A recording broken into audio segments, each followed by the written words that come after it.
Gold, trusted gold buyers. మీరు తాకట్టు పెట్టిన బంగారాన్ని విడిపించి ఈ రోజు ఉన్న మార్కెట్ ధరకు కొనబడను.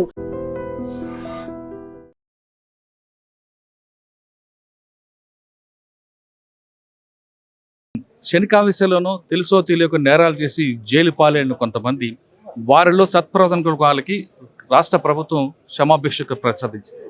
అందులో భాగంగా ఇప్పుడు చెల్లపల్లి జైల్లో ఉన్న 92 మంది ఖైదీలు ఒక్కొక్కరుగా బయటకు వస్తున్నారు. దాదాపు సంవత్సరాల పాటు 4 గోళ్ల మధ్య మగ్గిపోతున్న వాళ్ళు స్వేచ్ఛ ప్రపంచంలోకి వస్తున్నారు. వాళ్ళందరూ చూస్తుంటే ఎప్పుడెప్పుడా బయటకు వస్తామని చూస్తున్నారు. వీళ్ళు ఎప్పుడు వస్తారా బయటకని వీళ్ళ కుటుంబ సభ్యులు కూడా ఎదురు చూస్తున్నారు. అటు వాళ్ళందరూ కూడా జైల్స్ డీజీ సౌమ్య మిశ్ర గారు స్వాగతం పలుకుతున్నారు. ఇప్పుడు మనం చూస్తున్న వాళ్ళందరూ కూడా 1 by 1 వస్తున్నారు. 92 మంది పైగా జైల్లో ఖైదీలు ఉన్నారు. వీళ్ళందరూ కొన్ని సంవత్సరాలుగా ఉన్నారు. కొంతమంది హత్యా నేరాలు చేశారు, మరికొంతమంది మరో కేసులు ఉంటారు. క్షమాభిషంగా ఉన్నారు. ఇప్పుడు మనతో పాటు మాట్లాడుకున్నారు. మీ పేరేం పేరు? నా పేరు జంగయ్య సార్. జంగయ్య. ఏ కేసులో వెళ్ళారు? మర్డర్ కేసులో ఇప్పుడు 14 సంవత్సరాలు అవుతుంది సార్. జైలుకి వచ్చి 2013లో వచ్చా. ఇప్పుడు ఇప్పటి వరకు ఈయన ఉన్నా జైలు. పేరోళ్ళు పరవులు ఏం పోలేదు. అప్పటి నుంచి ఈయనే ఉన్నా. ఇప్పుడు రిలీజ్ అంటే ఇప్పుడు వస్తున్నారు. ఇప్పుడు రేవంత్ రెడ్డి సారు జీవో ఇచ్చిండంటే వెళ్ళిపోతున్నారు అంతే. 14 సంవత్సరాలు బయటకు వస్తున్నారు కదా, ఎలా ఉంది ఇప్పుడు మంచిగా ఉన్నా సార్. ఇక అంటే జైల్లో ఏం నేర్చుకున్నాం? ఏం నేర్చుకోలేదు సార్. ఇక ఇప్పుడు ఎలా బతుకుతాం? ఇక బయటకు వ్యవసాయం ఉన్నది, వ్యవసాయం చేసుకుంటా సార్. వ్యవసాయం ఉన్నది, 2 ఎకరాల పొలం ఉన్నా అది చేసుకుంటా. సంతోషంగా అది ఏం నేరం చేయను సార్. అప్పుడు ఏం నేరం చేశారు? ఏం లేదు, మా మా చెల్లెల వాళ్ళ భర్త చనిపోయాడు. నేను చంపినాను, నా మీద కేసు పెట్టారు. అదే అంతే కానీ ఇక వేరే ఏం లేదు, ఏం చేయలేము. ఏం చెప్తారు మిగతా వాళ్ళకి? ఏం చెప్పు సార్, ఇక ఇంకేం చెప్పు, ఏం చేయలేదు. ఇక సౌకర్యాలు అన్నీ ఇక ఇప్పటి వరకు అయితే మంచిగా ఉన్నాయి, మంచిగా ఇస్తున్నాం. మనతో మాట్లాడే మరో కొంతమంది వ్యక్తులు ఉన్నారు. ఆయన అడుగుతున్నారు, మీ పేరేం పేరు? ఏ కేసులో మా భార్య కేసు సార్. మా పందికుంట సార్ గ్రామం. ఇప్పుడు జ్వరం మంచిగా మంచిగా ఉన్నా సార్. హార్ట్ పేషెంట్ అయినా గుండెపోటు కూడా ఇక్కడ చేయించిన సార్లు. మంచిగా నేను నడుచుకుంటాను. మంచిగా 12 సంవత్సరాలు సార్. 12 సంవత్సరాలు ఉన్నా కదా. పెట్రోల్ బంక్లో రాతా ఉన్నారు సార్. అమ్మ చేసుకొని పోతా, లేకపోతే వ్యవసాయం చేసుకొని పోతాం సార్. పెట్రోల్ బంక్లో పెట్టినా ఇక మీ దయా సార్. ఇక మీరు ఎట్లా శ్రమిస్తే ఎట్లనే అవుతుంది. జైల్లో మాట్లాడే వాళ్ళు చాలా మంది వస్తున్నారు, మరికొంతమంది ఉన్నారు. ఇప్పుడు మాట్లాడే చూద్దాం. దాదాపు 92 మంది బయటకు వచ్చారు. వీళ్ళందరినీ కూడా ఏ విధంగా జీవితం బయటకు వచ్చారు, ఎందుకు నేరం చేశారు, బయటకు వచ్చిన తర్వాత వీళ్ళు ఎలాగ జీవనం కొనసాగించాలి అనే విషయం మీద కూడా జైల్స్ డీజీ గారు ఒక ప్రోగ్రాం పెట్టారు. అండ్ జైల్స్ నుంచి బయటకు వచ్చిన వాళ్ళందరూ కూడా పెట్రోల్ పంపుల ఉద్యోగాలతో పాటు వాళ్ళ కాళ్ళ మీదే నిలబడేలాగా, వాళ్ళ కాళ్ళ మీద వాళ్ళు సంపాదించేలాగా, ఒకరి మీద ఆధారపడకుండా ఉండడానికి వాళ్ళందరికీ కూడా కుట్టు మిషన్లు ఇవ్వడం, కంప్యూటర్లు ఇవ్వడం, కొన్ని కార్యక్రమాలు చేపట్టినట్టుగా జైలు శాఖ చెప్తుంది. ఇప్పటికీ 92 మందిలో కొంతమంది బయటకు వచ్చి, కానీ వీళ్ళు జైల్లో చేసిన నేరం చేసి జైలుకి వెళ్ళారు. కానీ బయటకు వచ్చాక సొసైటీ వీళ్ళకి ఎలాగ ఆదరిస్తుంది ఒక ప్రశ్నగా కనిపిస్తుంది. వీళ్ళందరూ జైలు నుంచి వచ్చారు, ముద్ర పడతారు కాబట్టి వీళ్ళకి ఇల్లు ఇస్తారా లేదా ఉద్యోగాలు ఇస్తారా అనేది ఒక ప్రశ్న. కానీ జైలు శాఖ మాత్రం ఈ విషయం మీద చాలా స్పష్టంగా వీళ్ళందరికీ వాళ్ళ ఆర్థిక పరిస్థితి బాగుపరచడానికి రకరకాల కార్యక్రమాలు చెప్పింది. జైల్స్ బయట ఉన్న పెట్రోల్ పంపులు ఉద్యోగాలు ఇవ్వచ్చు, లేదా మరికొన్ని కార్యక్రమాలు చేపట్టడానికి జైలు శాఖ చూసింది, జైలు శాఖ నిర్ణయం తీసుకుంది. అయితే ఇప్పుడు మరికొంతమంది బయటకు వచ్చే అవకాశం ఉంది, వాళ్ళు కూడా మనం ప్రశ్నిద్దాం. తెలంగాణ స్టేట్ ఫార్మేషన్ డే సందర్భంగా మీ అందరికీ నా శుభాకాంక్షలు. ఈరోజు తెలంగాణ స్టేట్ ఫార్మేషన్ అయింది. అందుకని ఆనరబుల్ చీఫ్ మినిస్టర్ గారు డిసైడ్ చేశారు ఈరోజు ప్రీమెచ్యూర్ రిలీజ్ ఒక 91 మందికి చేస్తారు అని. సో తెలంగాణ డిపార్ట్మెంట్ తరఫు నుంచి, మా ఆశ్రమవాసి తరఫు నుంచి, అందరి తరఫు నుంచి చాలా చాలా ధన్యవాదాలు మేము తెలియజేస్తున్నాం. పత్రికా మిత్రులు అందరూ ఉన్నారు ఇక్కడ, మా ఆశ్రమవాసులు ఉన్నారు, వాళ్ళ రిలేటివ్స్ ఉన్నారు, ప్లస్ మా స్టాఫ్ అందరూ ఉన్నారు. ఈరోజు రియల్లీ ఒక పండుగ వాతావరణంలో మీరు ఫ్రీడమ్ మీకు ఇస్తున్నారు. సో ఈరోజు ఒక కొత్త చాప్టర్ మీరు అందరూ స్టార్ట్ చేస్తున్నారు. ఆ కొత్త చాప్టర్ మీ లైఫ్లో ఒక టర్నింగ్ పాయింట్ లాగా ఉండాలి. నేను ఇంతకుముందు మీ అందరికీ చెప్పాను, మళ్ళీ మీరు ఇక్కడ రాకూడదు, మాకు చూడవద్దు, మేము కూడా మీకు చూడకుండా ఉండాలి. పోలీస్ స్టేషన్ అయినా సరే వెళ్ళి వాళ్ళు పని చేస్తారు. వాళ్ళకు వేరే సెల్ఫ్ ఎంప్లాయ్మెంట్ మేము నేర్పించిన స్కిల్స్తో కొంతమంది అగ్రికల్చర్ చేస్తారు, కొంతమంది ఫ్యామిలీ బిజినెస్ స్టార్ట్ చేస్తారు, ఇంకా కొంతమంది ఒక ఇండిపెండెంట్ ఆక్యుపేషన్స్ చేస్తారని అన్నారు. ఒక 38 ప్రిజనర్స్ వాళ్ళు వాలంటరీలీ మా ఫ్యూయల్ అవుట్లెట్స్లో పని చేస్తారు అని చెప్పిన తర్వాత వాళ్ళకు ఈరోజు అపాయింట్మెంట్ లెటర్ ఇవ్వడం జరుగుతుంది. కొంతమంది ఫీమేల్ ప్రిజనర్స్, ఒక 4 ఫీమేల్ ఆశ్రమవాసులు కూడా మేము వెళ్ళి టైలరింగ్ నేర్పించిన టైలరింగ్ మేము స్టార్ట్ చేస్తాము, ఓన్గా స్వింగ్ మెషిన్ కావాలి అని అడిగితే సెల్ఫ్ ఎంప్లాయ్మెంట్ అసిస్టెంట్ స్కీమ్ మా ప్రిజన్ డెవలప్మెంట్ ఫండ్ ద్వారా అది ఫండెడ్ అయింది.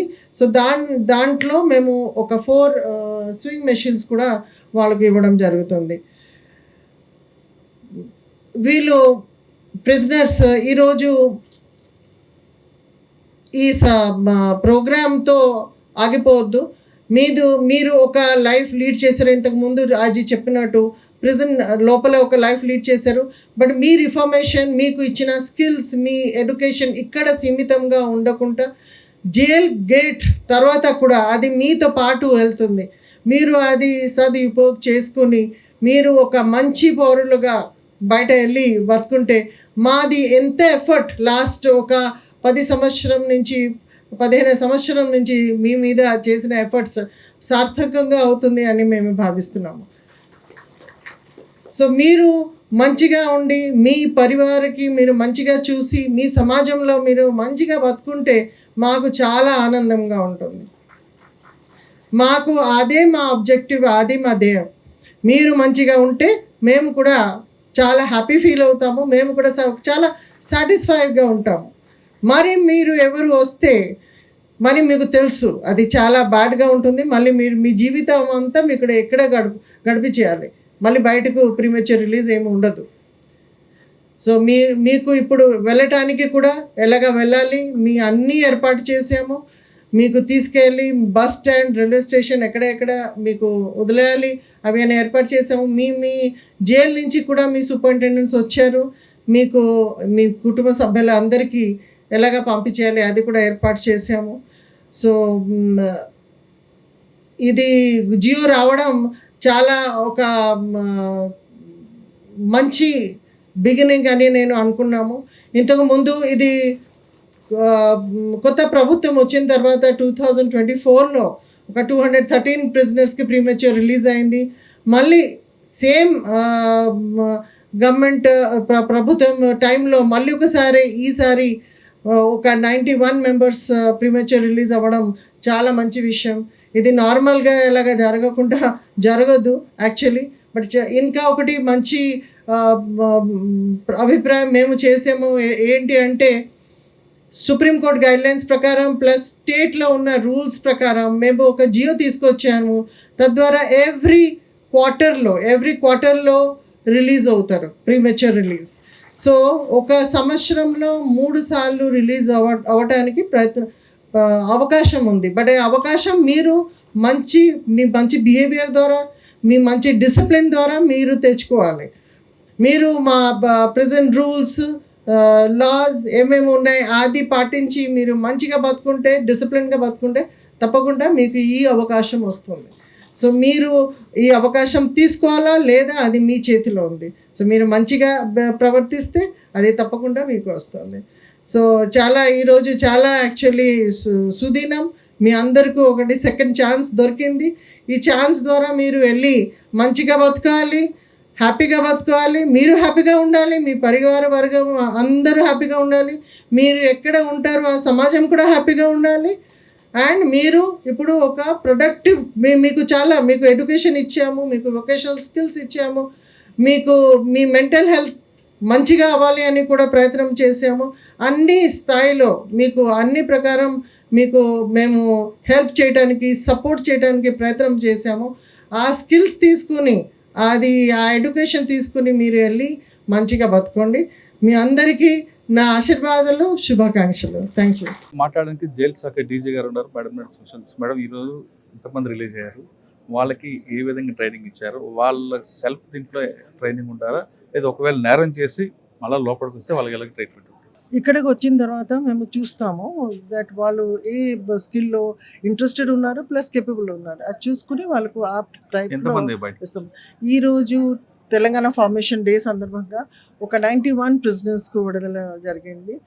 వాళ్ళ మధ్యలో ఒక 55 మెంబర్స్ మేల్ ఉన్నారు, ఇంకా ఒక 6 మెంబర్స్ విమెన్ ప్రిజనర్స్. సో ఈ 85 మేల్ మధ్యలో ఒక 38 మెంబర్స్కు ఈరోజు మేము అపాయింట్మెంట్ ఇచ్చాము. మా ఫ్యూయల్ అవుట్లెట్స్ ఉన్నాయి, మీకు తెలుసు, ప్రిజన్ డిపార్ట్మెంట్ తెలంగాణలో. సో అక్కడే వాళ్ళు 38 members as per their wish, వాళ్ళు ఎక్కడెక్కడే వాళ్ళకు కావాలి అక్కడెక్కడే మేము వాళ్ళకు అపాయింట్మెంట్ ఇచ్చాము. మిగతా ఒక 6 మెంబర్స్ లేడీస్ మధ్యలో ఒక 4 మెంబర్స్ మాకు స్వింగ్ మెషిన్ ఇస్తే మాకు టైలరింగ్ కూడా నేర్పిస్తాం మేము ప్రిజన్లో. సో వేస్తే వాళ్ళు టైలరింగ్ షాప్ పెడతారు అని అన్నారు. సో వాళ్ళు కూడా అది హెల్ప్ చేసాము. కానీ జైలు డిపార్ట్మెంట్ వాళ్ళకి ఆదుకుంటుంది, కానీ సమాజం వాళ్ళకు స్టిగ్మా వేస్తుంది. ఆ స్టిగ్మాలో వాళ్ళకి ఇల్లు రెంట్ ఇవ్వడం, జాబులు ఇవ్వడం చేస్తారు. అటువంటి వాళ్ళకి మీరేం కల్పిస్తారు? అంటే అందుకని మేము రిలీజ్ అయిన ముందు వాళ్ళు ఫ్యామిలీకి పిలిపించి, మీరు విన్నారు, ఐజీ గారు కూడా చెప్పారు. సో ఫ్యామిలీకి పిలిపించి కౌన్సిలింగ్ ఇస్తాము. వాళ్ళకు యాక్సెప్ట్ చేయాలి, వాళ్ళకు మంచిగా బిహేవ్ చేయాలి అని, స్టిగ్మా ఉండకూడదు. మేము అందుకని ట్రై చేస్తున్నాము చాలా. వాళ్ళకు ఇఫ్ దే బికమ్ యూస్ఫుల్, మళ్ళీ ఫ్యామిలీ మెంబర్స్ వాళ్ళకు వదలడానికి అవకాశం ఉండదు. సో ఇక్కడ ఉన్నప్పుడు కూడా వాళ్ళు చాలా పనిచేసి గవర్నమెంట్ వేజెస్ ఎర్న్ చేసుకుని దానిలో సగం వాళ్ళు పెట్టి సగం ఫ్యామిలీకు ఇస్తున్నారు. సో చాలామందికి ఫ్యామిలీ కనెక్షన్స్ ఇన్ఫ్యాక్ట్ ప్రిజన్కు వచ్చిన తర్వాత ఇంకా స్ట్రాంగ్ అవుతుంది, ఎందుకంటే మేము ట్రై చేస్తాము అది స్ట్రాంగ్ చేయడానికి. ఇప్పుడు వచ్చిన దాంట్లో మీరు 307, 302 వాళ్ళు రిలీజ్ చేస్తున్నారు, అంటే 120B అటువంటి వాళ్ళకి రిలీజ్ చేస్తుందా? మేము ఎవరికి రిలీజ్ చేసాము అందరూ eligible. There are large number of eligibility criteria. So అవి అన్నీ చెప్పాలంటే it is not possible. Lot of criteria are there. ఆ క్రైటీరియా అంతా ఈచ్ అండ్ ఎవ్రీ క్రైటీరియా త్రూలో వెళ్ళిన తర్వాతనే రిలీజ్ అవుతుంది. ఇప్పుడు వీళ్ళు బయటకు వచ్చారు, వచ్చిన తర్వాత వాళ్ళకి సెల్ఫ్ డిఫెన్స్ ఉన్నారు, బాగానే ఉంటారు. కానీ రిపీట్ అయ్యి మళ్ళీ వస్తే రాకుండా ఉండాలి, అది ఉంది. బికాజ్ ఇప్పుడు వెళ్ళిన వెంటనే ఒక 15 డేస్లో వాళ్ళు పోలీస్ స్టేషన్లో హాజరు పెట్టాలి. ప్లస్ ఎవ్రీ 3 మంత్స్లో district probation officer plus local police స్టేషన్లో కూడా వాళ్ళు వెళ్ళి కలవాలి, చెప్పాలి. ఎస్ వాళ్ళ మధ్య అంటే పోలీస్ డిపార్ట్మెంట్ చేస్తారు, డిస్ట్రిక్ట్ ప్రొబేషన్ ఆఫీస్ చేస్తారు. ఎందుకంటే prison department beyond the wall మాకు సర్వేలెన్స్ చేయడానికి అలాగ లేదు. ఎంతమంది ఉండొచ్చు లోపల బయటకు రావడానికి? అది ఎలిజిబిలిటీ ప్రకారం అవుతుంది. వచ్చిన అందరి మీద కూడా బయటకు వచ్చినా వాళ్ళ మీద సర్వేలెన్స్ ఉంటుంది అంటున్నారు డీజీపీ స్వామి మిశ్రా గారు. తుమ్మల సాయన్న ఇప్పుడు ఆదిలాబాద్ మీద ఎందుకు జైలుకి వెళ్ళారు? జైల్లో ఎంతకాలం ఉన్నారు, బయటకు వచ్చాక ఎలా గడుపుతారు? ఇప్పుడు మీ కుటుంబం ఎలా చూస్తారు సార్? బాగా గడుపుతారు. జైలు నాలుకమాడకి ఇచ్చిన సార్. ఏ కేసులో వెళ్ళారు? మర్డర్ కేసులో సార్. ఎవరిని చంపారు? మా మిస్సెస్ చనిపోయింది సార్, అనుకోకుండా. నేను లేను సార్. ఎంతకాలం జైలు ఉన్నారు? 13 సంవత్సరాలు సార్. మీ పిల్లలందరూ ఎక్కడ ఉన్నారు మరి? సార్ పిల్లలు కాలేదు సార్. రాలేదా? వచ్చారా? అక్కడ ఉండొచ్చు కదా. లేదు సార్, కొడుకు మా తమ్ముడు కొడుకు. మీ అబ్బాయి వచ్చాడా? ఇప్పుడు బయటకు వచ్చారు కదా, తిరిగి మరి ఎలాగ మీ కుటుంబాన్ని సార్? వ్యవసాయం ఉన్నది సార్, వ్యవసాయం ఉన్నది సార్. మీకు తెలుసో తెలియక నేరం చేసి వెళ్ళారు. బయట ఉన్న సమాజానికి ఏం చెప్తారు మీరు? సార్ ఇట్లా అనుకోకుండా పోవద్దు, మంచిగా ఉండాలని చెప్తా సార్. జైలు ఏం నేర్చుకుంటారు సార్? బంకు కొట్టుడు నేర్చుకున్నా సార్, పెట్రోల్ బంకులో పని చేసిన సార్. రోజు ఏం చెప్తుంటారు జైల్లో? పొద్దున్న లేచింది పొద్దున నాకు టైం దొరకలేదు, పొద్దున్న లేవగానే సార్ పెట్రోల్ బంక్ పోతా, డ్యూటీకి పోతా సార్, అంతే సార్. మరి కొంతమంది ఉన్నారు, చెప్పండి మీ పేరేం పేరు? నా పేరు శేఖర్ రెడ్డి సార్. లోపలికి ఎంతకాలం జైల్లో ఉన్నారు? 306 సెక్షన్కి వచ్చిన సార్. 302 2011లో వచ్చిన సార్. అదే పొలం కాడ చెట్ల పంచాయతీ ఉండే, మాట్లాడుతున్నట్టే పోయినందుకు అన్న తమ్ముడు ఇద్దరు అని ఏ నేరం చేయకుండా కేసులు ఎక్కిచ్చారు. అయితే అన్న కొట్టిండని తమ్ముని కూడా పెట్టాలని పెట్టేసారు. అనవసరంగా 15 సంవత్సరాలు. పిల్లలు అందరూ బయట ఉన్నారు? బయట ఉన్నారు సార్. వాళ్ళందరూ ఎలా ఉన్నారు చూసారు? కనుక్కున్నాను సార్. పరోల్ పేర్లు పోయేస్తారు సార్. ఇప్పుడు బయటకు వచ్చారు కదా సార్, మరి వాళ్ళందరూ ఎలా సాగుతారు? తిరిగి వ్యవసాయం ఉంది సార్, వ్యవసాయం ఉంది, మళ్ళీ పెట్రోల్ బంకులో పనిచేస్తాం. మన డీజీ సార్ గిన చెప్పిండు, మీరు ఉపాధి కొరకు చెంచాలగూడ జైలు పంపుకు రావాలి, పని చేసుకోవాలి, బతకాలని చెప్పేశారు కొంతమంది తెలుసో తెలియక నేరాలు చేస్తుంటారు సార్. అటువంటి వాళ్ళకి మీరు ఏం చెప్తారు? చెయ్యొద్దు, పోవద్దు, ఏమైనా కొట్లాటైనా పోవద్దు, వినొద్దు, విన్నా కానీ నేను చూడలేనని చెప్పాలి. అది చూసినా కూడా చెప్పాలా? చూసినా కానీ నేను చూడలేని చెప్పాలి. ఎందుకు? మళ్ళీ లేకపోతే జైలుకి పట్టిస్తారు కదా సార్. ఇక్కడ ఉండదు విట్నెస్ చేయరు. లేదు సార్, మేమేం చేయలేదు సార్. మేము చేయకుండా ఆడ 20 మంది 30 మంది ఉర్రు. మా అన్న ఆయన ఇద్దరు కొట్లాడుతుంటే నేను మధ్యలో పోయినా. మధ్యలో ఎందుకు కొట్లాడుతున్నా ఇడిపించినందుకు అన్న తమ్ముడు అని ఇద్దరు పెట్టేశారు. ఇప్పుడు వేస్ట్గా 15 సంవత్సరాల జీవితం ఖరాబు. అట్లా ఎగనెస్ట్ పార్టీ అదొక రాజకీయం కిందకి వచ్చింది సార్. అది ఆ 15 సంవత్సరాలు బయట ఉంటే పిల్లల్ని బాగా చదివించాలి, బాగా చదివించేది, బయట తోలిస్తాను. కానీ హుషారు ఉండేది, కష్టపడ్డా, పని చేసుకున్నా, ఇల్లు కట్టుకున్నా, ఏం లేకుండే. కానీ పెట్రోల్ బంకులో పని చేసుకొని జర 15 ఉపాధి సంవత్సరాలు జైల్లో ఉన్నారు కదా. అవును సార్. మీ సగం వయసు అంతా కోల్పోయారు. కానీ కోల్పోయారు జైల్లో ఏం సార్. నేర్చుకున్నారు? స్వల్పవర్తన నేర్చుకున్నాం. మళ్ళీ ఏడ కొట్లాడినా ఏదున్నా పోవద్దు అనేది అంతే. కానీ పని కూడా మంచిగా నేర్పించారు సార్. మంచిగా పని చేసుకోవాలి, ఉండాలి, కొట్లాడొద్దని. హలో, ఏం పేరు అన్న పేరు? నరసింహులు. మీ పేరు నరసింహులు. ఏ కేసులో లోపలికి వెళ్ళారు? భార్య కేసులో. ఎలా ఆమె చంపారా మీరు? గొడవ పెట్టుకుంటే ఆమె చచ్చిపోయింది. గొడవ పెట్టుకుని చచ్చిపోయిందా? కాల్చుకొని. ఎంతకాలం జైల్లో ఉన్నారు? 13 ఏళ్ళు అవుతుంది సార్. మీ భార్యని చెప్పని బయటకు వచ్చారు, పిల్లలు ఉన్నారా మీకు? ఉన్నారు సార్, బాబు ఉన్నాడు. మరి వాళ్ళ గురించి ఆలోచించలేదు అప్పుడు? ఇంకేదో అప్పుడు అనుకోలేక అట్లా అయిపోయింది సార్. మరి ఆ అబ్బాయి ఏం చేస్తున్నాడు? చిన్నగా ఉన్నాడు సార్, చదువుకుంటున్నాడు. ఎన్ని సంవత్సరాలు జైల్లో ఉన్నారు మీరు? 13 సంవత్సరాలు అయింది సార్. 13 సంవత్సరాలు బయటకు వచ్చారు కదా, ఇప్పుడు మీకు ఎలాగ జీవనం వెళ్తుంది? గట్టి ఇంకా బాధపడుకుంటూ ఉన్నాం సార్.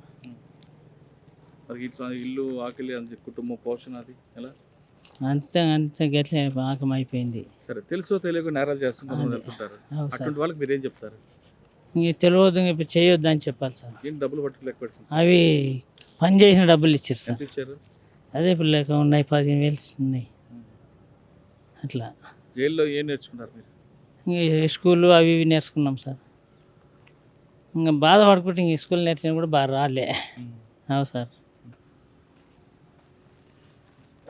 జైల్లో చాలామంది తెలుసో తెలియకో నేరాలు చేస్తుంటారు. ఇప్పుడు మనం మాట్లాడిన వాళ్ళలో కొంతమంది కుటుంబంలోని గొడవల్లోనో లేదా అన్యాయంగా రాజకీయ తగదలతోనో గొడవలు పడుతుంటారు. అటువంటి వాళ్ళు జైలుకి వస్తారు. దాదాపు 14-15 సంవత్సరాలు జైల్లో ఉన్నారు. జైలుకి వచ్చిన తర్వాత వాళ్ళకి ఆ కోపతాపాలు తగ్గిపోయిన తర్వాత అసలు విషయం బయటపడుతుంది. ఇంకప్పుడు జరగాల్సిన నష్టం జరిగిపోద్ది, కానీ బయటకు రాలేరు. లోపల వాళ్ళు ఉంటారు కానీ కుటుంబం గురించి ఆలోచిస్తుంటారు. కానీ కుటుంబం అప్పుడే బయట ఉండి చాలామంది ఇబ్బంది పడుతుంటారు. ఆ విధంగా 14-15 సంవత్సరాలు జైల్లో ఉన్న వాళ్ళకి జైలు శాఖ వాళ్ళలో సత్వరం కల్పించడానికి, వాళ్ళకి మార్పు తీసుకురావడానికి యోగాలు, క్లాసులు నేర్పిస్తూ వాళ్ళ కుటుంబం మీద వాళ్ళ కాళ్ళ మీద వాళ్ళు ఆధారపడడానికి రకరకాల కార్యక్రమాలు చేపడుతూ బయటికి తీసుకొచ్చింది.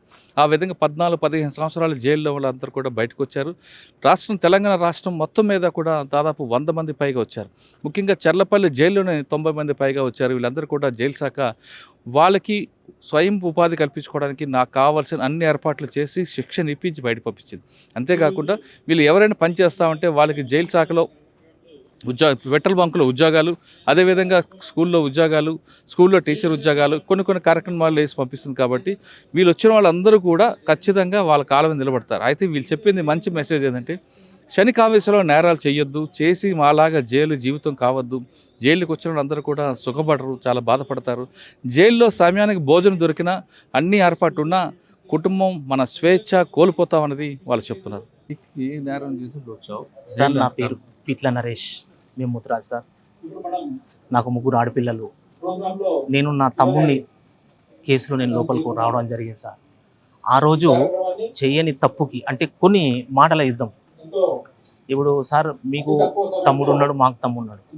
మనం ఎంతో మంచి పని చేసుకుంటా ఉన్నాం. ఇంటి చుట్టుపక్కల ఆ పని ఈ పని, అరే ఆ పని వద్దురా, నీకు ఎందుకురా, చదువుకో, మంచిగా ఉండు అని ఎవరైనా చెప్పుకుంటారు సార్. కానీ నా తమ్ముని ఒక దెబ్బ కూడా కొట్టలేను సార్. నాకు 3 ఆడపిల్లలు ఉన్నారు సార్. తోడు ఎవరికి దొరకదు, అది నాకు తెలుసు. కానీ సార్, 2 రోజులకే మా తమ్ముడు చెరువులో పోయి, వాడికి ఈత రాదు. అక్కడ పిల్లలు నూకేసిండ్రా, మరి ఏమైంది భగవంతుడు తెలుసు. నేను అన్న ఒక్క మాటకి నా మీద ఇదే నేరం రూపమైంది సార్. నేను 15 సంవత్సరాల్లో లోపల ఉన్నాను. నేను ఈ 15 సంవత్సరాలు జైలు వచ్చిన సార్. నేను నా తమ్ముడిని చంపినా అని చెప్పొచ్చు, కానీ నేను చెప్పలేను సార్. ఆ మాట కూడా నా నోరింబట రాదు. నాకు జైల్లోకి వచ్చాక ఏం నేర్చుకున్నారు? జైలులో ఫస్ట్ ఆఫ్ ఆల్ సార్ ఓపిక, ఎదుటి మనిషికి గౌరవం ఇవ్వడం. మనం ఏది చేసినా ఓపికతోటి చేస్తే ఏదైనా చేయగలుగుతాం. ముఖ్యంగా మన కుటుంబాన్ని పోషించుకోగలుగుతాం. నాకు 3 ఆడపిల్లలు ఉన్నారు సార్. నా భార్య ఎంతో కష్టపడి నా పిల్లల్ని పెంచింది. వాళ్ళ ఆలన పాలన నేను ఏం చూడలేని స్థాయిలో నేను జైలుకి వచ్చిన సార్. అప్పటి నుంచి ఆ పనులన్నీ నా భార్య భుజాన్ని వేసుకొని, అందరికీ అక్క చెల్లెలు ఉంటారు సార్, నా భార్య కూడా ఎంతో ఓర్పుతో నా పిల్లల్ని, చిన్న చిన్న పిల్లల్ని ఈ రోజు 2 పెళ్లిళ్ళు చేసింది సార్. ఆమెకి ఎప్పటికీ నేను రుణపడి ఉంటాను.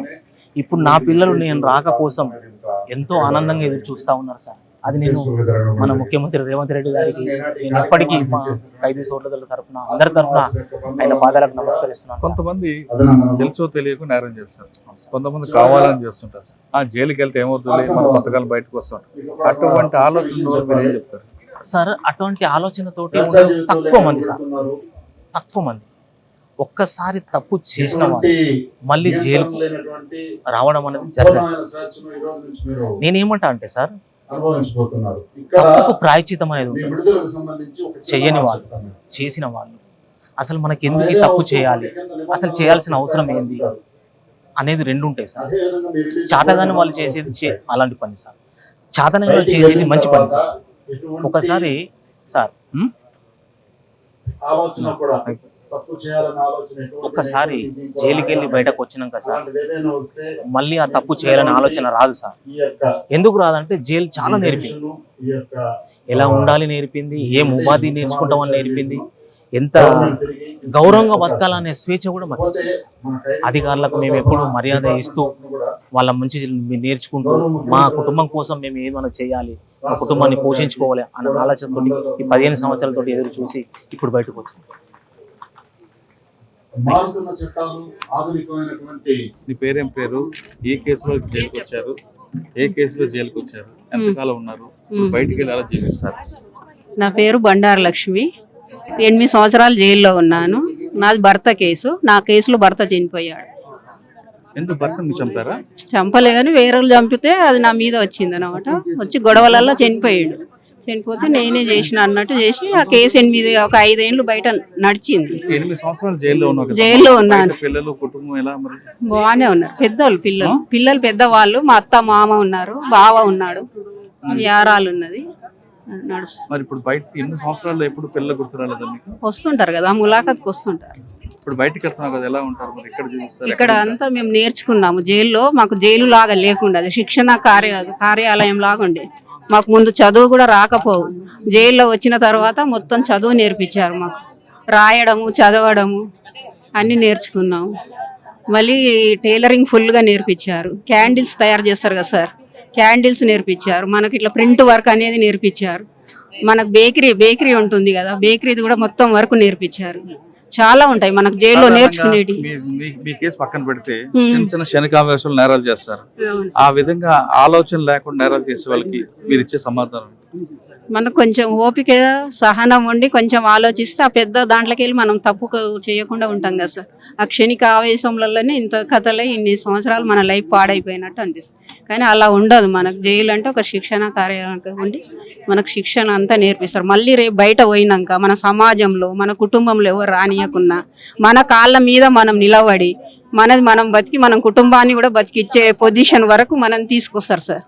क्या बोलूं सर, अच्छा है, सब कुछ अच्छा है. बेकरी सीखी, अंदर में सारे काम सीख ली. बेकरी सीखी, मशीन सीख ली, पढ़ाई थोड़ी सीखी. पढ़ाई नहीं, मर्डर केस है सर. हमारा ऑन होटल था, होटल में वर्कर की लवर. కోడలు చంపి జైలుకి వచ్చావా? నేను కోడలు చంపలే సార్. దానిపై గ్యాస్ నేను పోసుకున్నాను. మేము సంపతానికి వేసుకుంటామా సార్? ఒక్కడే కొడు. ఎంతకాలం ఉన్నావు జైల్లో? 8 సంవత్సరాలు ఉన్నా. ఏం నేర్చుకున్నావు? చెద్దలు కూర్చున్నాము, ఇళ్ళు కూర్చున్నాము, కాజల్ గుండీలు వచ్చినాము, సఫాయిలు చేసినాం సార్. ఇప్పుడు ఏం చేస్తావు బయటకు వచ్చి? ఇంటికాడ పని చేసుకుంటాం. ఇంటికాడ పని చేసుకుంటాం. మళ్ళీ కోడల్ని వేధిస్తావా? మన కొడుకు పెళ్లి చేయొద్దయ్యా. చేశారా? అవును సార్. కొడుకు పెళ్లి చేసావా? చేస్తావా? చేస్తామా. నా కొడుకు పెళ్లి. ఎవరు? చెర్లండి. చెర్ల. చెర్ల.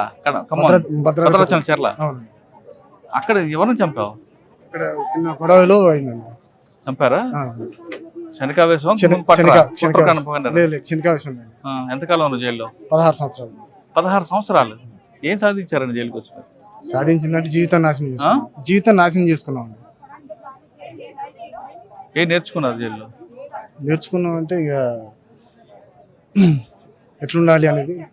ఇప్పుడు బయటికి వెళ్ళి ఏం చేస్తారు? మెడికల్ ప్రజాసేవ చేస్తాం అనుకున్నాను. ఏంటో? నేను పొలిటికల్ తిరిగాను ఫస్ట్ నుండి. పొలిటికల్ తిరిగా మా జాతికి అంకితం చేస్తాను, మా కాపు జాతికి అంకితం చేస్తాను. శనికావేశం చేసి నరలకు చేస్తుంటారు కొంతమంది, లోపలికి వస్తుంటారు. అటువంటి వాళ్ళకి ఏం చెప్తారు? శనికావేశం అంటే ముందే జాగ్రత్తగా ఉండాలి సార్. ఇలాంటి కోపతాపాలు కానీ ఉండకూడదు. కూలి మంచి టెన్షన్ ఇది గురి కాకూడదు. గొడవలు కానీ కొట్లాట్లు కానీ దూరంగా ఉండాలి.